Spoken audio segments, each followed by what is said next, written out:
Halo Mbak, sebelumnya perkenalkan kami dari mahasiswa Gizi Klinik Angkatan 2019 Politeknik Negeri Jember.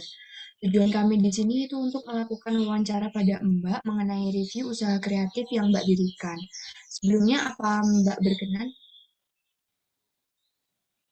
Boleh kok berkenan. Oke. Bisa perkenalkan diri Mbak dahulu, namanya siapa, usianya berapa? Halo semuanya, aku di sini namaku adalah Sahwa Putri Utami, biasa dipanggil Sahwa. Dulu sempat jadi teman SMA-nya Nurin Iya, juga. pas SMA. Iya, cuman kita nggak terlalu deket sih, cuman sekedar tahu. Aku sekarang usianya 21 tahun, tapi tahun ini 22 sih. Dan sekarang lagi jadi mahasiswa semester 6 juga, sama kayak teman-teman semua. Di Berarti salah satu seangkatan ya. universitas. Iya, di Surabaya. Oke, jadi teman-teman, Mbak Sahwa ini mendirikan Nyandu.id yang menjual berbagai macam dimsum seperti somor atau siomay ayam jamur, mentai atau siomay mentai, lalu ada lumiam atau lumpia ayam, sodang atau siomay ayam udang, sisolo atau sosis solo, dan udarang atau udang rambutan. Lumayan banyak juga ya, Wak.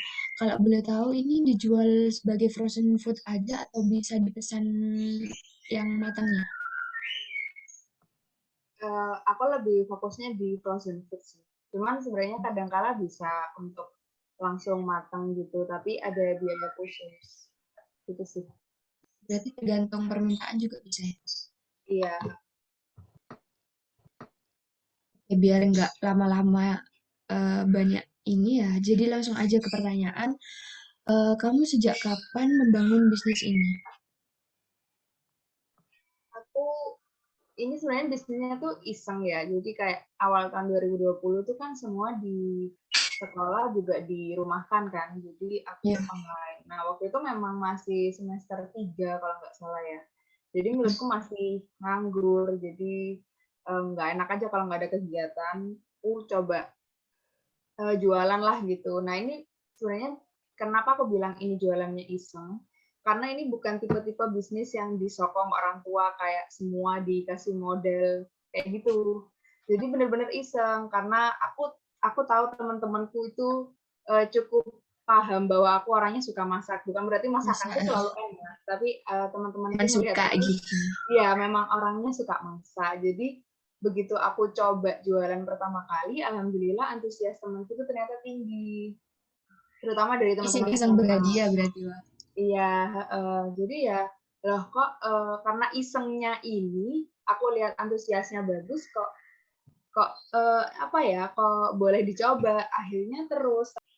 Kan namanya Nyandu nih ya. Itu kamu tuh dapet ide dari mana yang bikin kamu tuh namain jadi Nyandu? Apa karena em, bikin candu makannya, makanya dinamain nyandu atau gimana? Bisa diceritakan itu filosofinya gimana? Sebenarnya itu kan produknya frozen food, dimsum ya. Nah, waktu Mm. itu memang kalau nggak salah di tahun-tahun 2020 itu di kota-kota besar, terutama di Malang sih aku lihatnya, itu memang banyak orang jualan dimsum. Nah, tapi di dimsumnya tuh bukan yang kayak gabungan sama mie pedes-pedes gitu ya, maksudnya benar-benar jualan fokus ke dimsum. Bisa.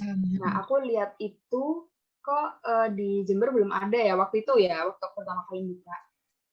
Nah, coba akhirnya aku buat. Nah, terus tapi gimana yang membedakan? Kalau namanya cuma dimsum doang itu kan kayak orang-orang, oh ini jualan dimsum gitu. Sedangkan produkku itu berkembang. Ada yang memang dimsum, ada yang salah satu produk itu sosis Solo. Itu kan kayaknya bukan masuk dimsum ya. Termasuk Itu dimsumnya. lebih ke makanan jajan basah istilahnya, kayak makanan Mm-mm. fast food gitu. Nah, kenapa akhirnya aku memilih nama Nyandu supaya aku berharap produkku ini bisa uh, bikin orang tuh candu untuk Gitu. nyoba terus, untuk beli terus gitu. Itu juga ada masukan dari orang tua sih. Maksudnya nggak usah nama yang ribet-ribet. Yang penting orang ketika dengar namamu itu ingat dan oh Ingat ya ya. itu yang jualan ini ya gitu. Gitu sih. Terus dulu sebelum mau mulai bisnis itu dapat motivasinya dari mana, Pak? emang pure karena iseng atau mau nambah-nambah uang jajan mungkin? Pure karena iseng sih. Kalau dipikir-pikir nambah uang jajan tuh ya enggak juga sih. Karena alhamdulillah ya adalah kalau untuk uang jajan tanpa jualan. Cuman memang anaknya nggak bisa diem sih, kayak di rumah diem tuh malah bingung kan. Akhirnya aku tuh memang dari SMA tuh suka kayak kalau udah liburan tuh buat ini, buat itu, nyoba aja gitu resep-resep. Dan itu bukan kayak yang tipe yang jago ya, tapi ya aku juga belajar dari YouTube, aku lihat referensi-referensi. Jadi ya kalau ditanya motivasinya beneran karena iseng sih, karena aku Iseng. emang suka masak gitu. Lalu ke pertanyaan selanjutnya ya. Apa yang membedakan produkmu itu sama produk dimsum yang lain? Yang bikin beda itu apa sih? Oke, kalau aku bisa bilang ya, aku juga nggak mau terlalu muluk-muluk ya. Kalau dibilang beda, sebenarnya nggak terlalu beda yang beda banget. Cuman aku berani jamin bahwa ada harga, ada kualitas. Jadi mungkin bagi sebagian orang yang customerku juga, itu mungkin produkku sedikit ini ya pricey, jadi agak menguras kantong dibandingkan harga dimsum-dimsum yang lain. Tapi aku memang berani jamin bahwa di situ ada kualitas yang nggak akan pernah aku kurangi, walaupun mereka itu semakin rame ya. Maksudnya aku semakin rame, aku nggak bukan tiba-tiba orang yang karena customerku banyak, jadi kualitasnya aku turunin biar aku banyak untung, enggak Banyak kayak untungnya. gitu. Terus juga kenapa sistemku masih bertahan di online dan homemade ya. Maksudnya aku belum punya store asli karena prinsipku sementara ini, aku memang benar-benar membuatnya itu di rumah dan nggak pakai pengawet sama sekali. Itu kenapa aku pakai sistem open pre-order itu maksimal cuma 1 minggu. Jadi misalkan minggu ini aku open pre-order, nanti barangnya Jumat aku antar, minggu depan aku selalu open pre-order lagi.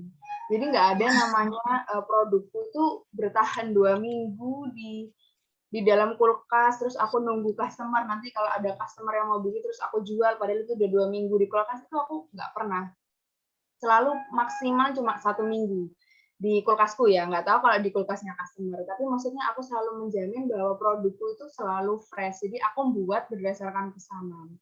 Itu sih yang mungkin membuat apa ya, bahkan ada beberapa customerku bilang memang kerasa ya, terutama customer yang sedikit peka antara barang yang mungkin udah, kalau frozen ini kan apa ya, Udah. resikonya tuh kalau misalkan dia terlalu lama di kulkas atau dia terlalu lama tidak diolah gitu kan kerasa ya, apalagi kayak Ya. daging gitu ya. Nah itu ada beberapa customer yang memang bilang kalau produk ini kerasa kalau memang produknya fresh. Jadi dari segi dagingnya, dari segi kulit siomainya, mungkin itu kerasa semua, fresh semua. Jadi nggak seperti yang sudah lama gitu. Itu sih mungkin yang bikin menurutku beda, cuman nggak beda-beda banget sih. Gimana caramu buat mempromosikan bisnis ini? Apa cuma lewat Instagram aja atau gimana? Awalnya aku ada 2, Instagram dan Facebook, tapi akhirnya fokus di Instagram. Nah kalau di Instagram ini kan ada yang muda-mudi ini kan lebih mudah dijangkau ya. Jadi biasanya Iya, aku pakai ads, cuman kadang ya gitu pertimbangannya ads itu di biaya sih.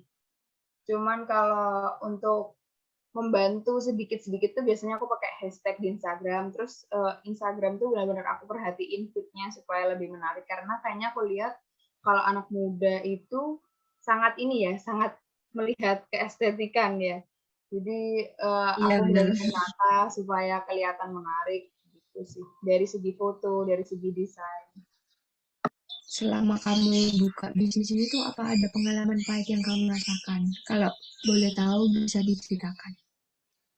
Lumayan lumayan banyak pengalaman pahit, tapi ada juga pengalaman yang menyenangkan. Jadi ini aku cerita plus minusnya aja ya, biar nggak kelihatan kayak orang jualan itu selalu pahit pengalaman. Jadi kalau pengalaman, karena itu tadi aku bilang, aku nggak di backing sama siapapun ya, ini nggak ada kayak tiba-tiba aku dikasih uang 5 juta, ini jalankan bisnis. Enggak, kalau aku inget produkku itu modal utamanya 170.000. Itu memang bahan-bahannya aja. Kalau alat itu kebetulan ibuku tuh suka masak, Cuman karena beliau kerja, jadi alat masaknya itu ditaruh di gudang. Memang karena itu di alat masak ini aku udah lumayan terbantu lah. Jadi akhirnya 170.000 itu cukup jadi modal awal, itu cuma kayak bahan daging segala macam. Nah udah pas buka karena lihat apa ya responnya orang-orang bagus, akhirnya aku terusin. Nah waktu awal aku memang ngerasa orang-orang banyak yang penasaran sama produkku, otomatis penjualanku juga meningkat gitu. Semakin kan setiap minggu aku selalu open pre-order, jadi setiap minggu pun penjualanku tuh selalu naik. Bahkan satu minggu tuh omset tuh bisa 400. Nah itu udah aku kayak wah senang banget nih. Tapi ternyata ketika bisnis itu mungkin jalan udah 3 bulan, 4 bulan, itu orang-orang udah mulai nggak penasaran, udah mulai turun antusiasnya. Jadi, nah di situ mulai aku kadang kebingungan cari orang-orang yang sekiranya mau beli produkku. Suka duganya itu waktu itu karena aku sistemnya itu nganterin dari rumah ke rumah, kadangkala aku harus kejar-kejaran sama yang namanya hujan. Kalau panas sih nggak masalah ya. Tapi waktu itu aku pernah nganterin, karena itu nganterin ke rumah customer yang jauh-jauh ya. Jadi aku nggak lihat tempat itu di mana. Jadi ada yang di daerah Patrang, ada yang di daerah Kaliwates. Jadi kan mencar-mencar. Nah itu aku pernah gara-gara hujan, karena aku takut produkku kehujanan, jadi aku sampai neduh 4 kali. Aku pikir kalau bawa mobil, satu bensin ya kan kayak ada ini ya buat orang jualan. Terus yang kedua kalau misalkan masuk ke rumah customer, misalkan jalannya kecil kan kurang fleksibel pergerakannya. Jadi ya terpaksa harus pakai sepeda motor. Tapi aku senangnya itu ya termasuk kayak gini. Aku nggak tahu kenapa ya. Aku kira aku sekedar jualan ya jualan. Ternyata makin kesini aku melihat jualan tuh ternyata juga bisa bermanfaat. Salah satunya buat tugas teman-teman. Sama paling sedihnya itu juga kalau waktu open pre-order nggak ada yang beli, tapi menurutku itu kayak wajar sih. Maksudnya itu kan juga bagian dari melatih mental ya. Kadang kan orang jualan nggak selalu laku, ada kalanya dia sepi, ada kalanya dia juga nggak ada pelanggan sama sekali gitu. Jadi menurutku itu wajar sih kalau cuma kayak gitu-gitu. Tips and trick biar apa ya mungkin buat orang yang baru mulai usaha itu gimana biar kayak kamu juga. Oke. Kalau menurutku ya, ini tips yang dari pengalamanku pribadi.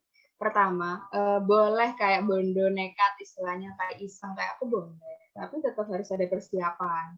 Jangan kayak kadangkala orang yang buka bisnis itu tertipunya gini. Pertama kali aku mau jualan misalkan, wah ini tempatnya harus ini, packagingnya harus bagus, ininya harus perfect, bla bla bla segala macam.